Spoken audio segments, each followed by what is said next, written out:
Requests for admission are probably the thing that are going to make you lose your debt collection lawsuit, but I'm going to teach you how to stop that and how to use them to help you win your debt collection lawsuit. Now, when you get sued, you're originally going to get a summons and a complaint, and you have to respond to that. And there's lots of resources out there on the internet on how to do this. You basically take their allegations and you admit, deny, or say you don't have enough information. And a lot of people will do this and respond, but they don't know what to do next. And the problem is, after you do that, the debt collector is probably going to send you a bunch of other documents. Those are going to be called discovery requests. And one of those type of discovery requests are called requests for admission. Now, requests for admission are basically a list of statements, and you are required to either admit those statements or deny those statements. You have a set time frame to do that. Each state's rules are a little bit different, but it's usually around 21, 28, 30 days, somewhere in there. You can find out what your state's deadline is by looking up the requests for admission rule in the rules of civil procedure for your state. But if you do not respond by the deadline, those requests are deemed admitted.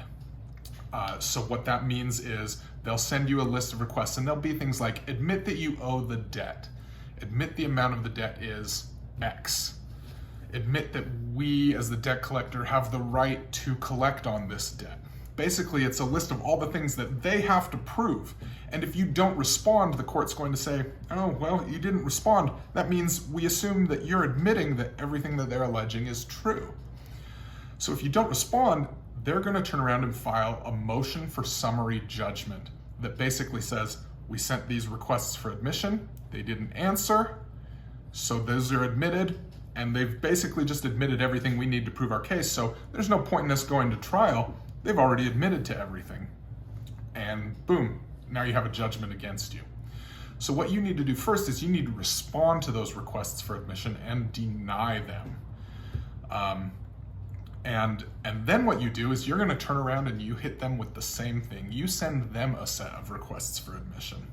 They're going to say, it's going to say things like, admit that I don't owe this debt. Admit the amount of the debt is $0. Admit that you as a debt collector don't have the right to collect on this debt. And what you're hoping for, just like they are hoping for, is that they don't respond to these. And if they don't respond to them, then you file a motion for summary judgment that says, I sent a set of requests for admission, they went unanswered. That means that they have admitted them, which means they have admitted that I don't owe this debt, so the court must rule in my favor. And boom, you just won your case. Now, the problem is, they may respond to these and deny them, just like you should do. And that's okay, but it means that you've got to win your case in another way. And you can do that by interrogatories or requests for production, or frankly, taking your case to trial. Now, I've done some other videos on how to do that, so you can check those out. But in this case, you're just hoping that they don't respond. And if they do, it's okay. It just means you can't win your case that way, but really there's no harm done, so there's no reason not to send a set of requests for admission. Now, if you need help doing this, head to debtbrief.com. I've got form requests for admission that you can send there. I've also got a list of 107 different discovery requests that you can send to a debt collector in litigation to help win your case. So check those out. Likewise, if you want to meet with me, I'll teach you how to defend your debt collection lawsuit without a lawyer. You can get all that information at debtbrief.com.